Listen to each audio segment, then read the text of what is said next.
নমস্কার বন্ধুরা, আমি সম্পাস কিচেনে আপনাদের অনেক অনেক স্বাগত। প্রতিবারের মতন আবারও নিয়ে চলে এসেছি আর একটা রেসিপি।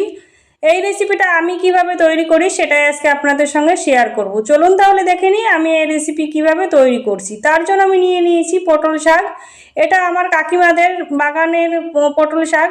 এই শাকটা আমার কাকিমা এনে দিয়েছে। আমি এই শাকটাকে ভালো করে কেটে ধুয়ে পরিষ্কার করে নিয়ে নিয়েছি। এইভাবে ডগা আর পাতা সহিত আমি কেটে নিয়ে নিয়েছি। এবার আগে থেকে কড়াইটা বসিয়ে দিয়ে দিয়েছিলাম বেশ কিছুটা রিফাইন তেল। তেলটা যখন ভালোভাবে গরম হয়ে যাবে একটু নাড়িয়ে নেব। নাড়িয়ে নিয়ে আমি এখানে আগে থেকে মৌরালা মাছগুলো বেছে ধুয়ে পরিষ্কার করে আমি নুন হলুদ মাখিয়ে নিয়েছি। সেটা আর দেখানো হয়নি আপনাদের।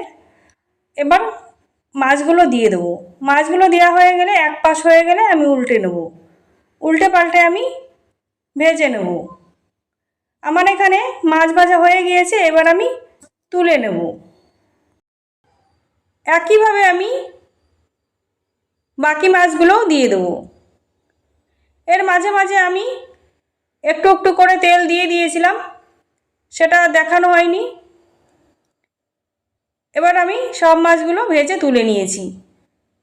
এবার ওই তেলে আমি কিছুটা রাঁধুনি আমি হাতের তালুতে ডলে আমি তেলে দিয়ে দিলাম। ফোড়নটা হয়ে গেলে আমি এখানে একটা আলু লম্বা লম্বা করে কেটে ধুয়ে পরিষ্কার করে রেখেছিলাম, সেটাই আমি দিয়ে দিলাম। দেওয়া হয়ে গেলে একটু নাড়িয়ে নেব।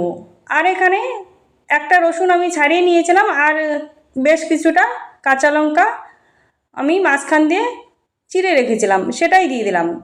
এবার একসঙ্গে সব কিছু আমি ভেজে নিলাম।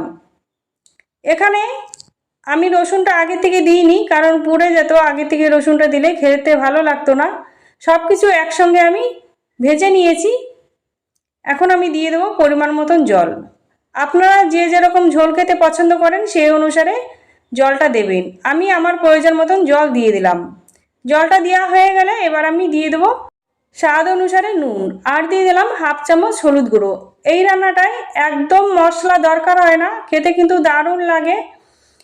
এবার আমার ঝোলটা ফুটে এসেছে। এবার শাকটা দিয়ে দেবো।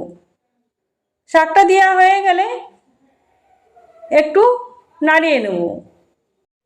এই পটল শাকটা একটু তিতকুটে ভাব থাকে, কিন্তু এইভাবে রান্না করলে একদম তিতো হয় না, খেতে দারুণ লাগে বন্ধুরা। আমার এখানে শাকটা নরম হয়ে এসেছে। এবার আমি ভেজে রাখা মাছ দিয়ে দেবো। মাছটা দেওয়া হয়ে গেলে আবার আমি ভালো করে একটু নাড়িয়ে নেব। নাড়িয়ে নিয়ে এবার আমি ঢাকা চাপা দিয়ে রান্না করে নেব 8 থেকে 10 মিনিটের জন্য। আমার চ্যানেলের রেসিপি যদি আপনাদের ভালো লেগে থাকে লাইক কমেন্ট শেয়ার সাবস্ক্রাইব করে আমার পাশে থাকবেন। 10 মিনিট পর আমি ফিরে এলাম। ঢাকাটা খুলে নেব, একটু নাড়িয়ে নেব। দেখুন কতটা সুন্দর হয়েছে দেখতে, কিন্তু যতটা সুন্দর হয়েছে খেতে কিন্তু তার থেকে বেশি সুন্দর হয়েছিল। এবার আমি উপর দিয়ে দেবো সামান্য চিনি। চিনিটা আপনাদের যদি পছন্দ না হয় নাও দিতে পারেন। আমি সামান্য চিনি দিয়ে দিলাম। চিনিটা দেওয়া হয়ে গেলে ভালো করে আমি নাড়িয়ে নেব। এই প্রচণ্ড গরমে এটা একটা খুব স্বাস্থ্যকর একটা খাবার। ভালো করে আমি নাড়িয়ে নিয়ে এবার আমি ঢেলে নেব। তৈরি হয়ে গেছে আলু পটল শাক দিয়ে মৌরালা মাছের রেসিপি। একবার হলে বন্ধুরা বাড়িতে এইভাবে আলু পটল শাক মৌরালা মাছের রেসিপি বাড়িতে বানিয়ে খাবেন। আশা করি দুপুরবেলা গরম গরম ভাতের সঙ্গে এই একটি পদ দিয়ে সমস্ত ভাত খাওয়া হয়ে যাবে। আজকে তাহলে এই পর্যন্ত। সবাই ভালো থাকবেন, সুস্থ থাকবেন। আবার চলে আসবো অন্য কোনো রেসিপি।